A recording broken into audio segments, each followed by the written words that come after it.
ঘরে ব্যবস্থাপনা থাকায় ঘরে ওযু গোসল করতে চাই, কিন্তু শ্বশুর বলে বিদ্যুৎ বিল বেশি আসবে, আমাকে পুকুরে গোসল করতে বাধ্য করে। স্বামী প্রবাসে থাকে, এই সম্পর্কে বলেন।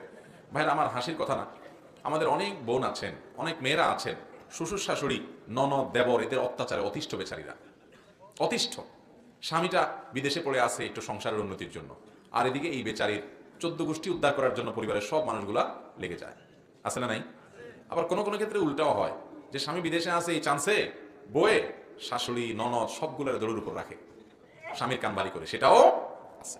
ভাইরা আমার, আমরা মুসলমানই হতে পারছি না, ভালো মুসলমানই হতে পারছি না। আল মুসলিমু মান সালিমাল মুসলিমুনা মিন লিসানিহি, যার হাত মুখ দ্বারা অন্যরা নিরাপদে থাকে, অন্য মুসলমান নিরাপদে থাকে, সেই তো প্রকৃত মুসলমান।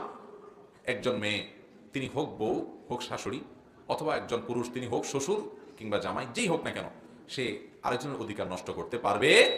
বৌমা পুকুরে গিয়ে পর্দাপশীদের সাথে অজু গোসল করা তার জন্য কঠিন হয়, সেটা তিনি করতে পারেন না, তাহলে সেক্ষেত্রে তার বাসায় অজু গোসলের ব্যবস্থা করতে হবে। এবং এটার জন্য যদি বিদ্যুৎ বিল যায়, খরচ করবেন, টাকা পয়সা খরচ করবেন ইবাদতের জন্য।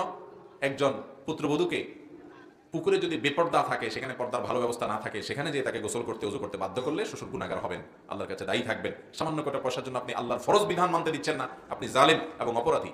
অনেক শ্বশুর এরকম আছেন। আল্লাহ তাআলা আমাদের সবাইকে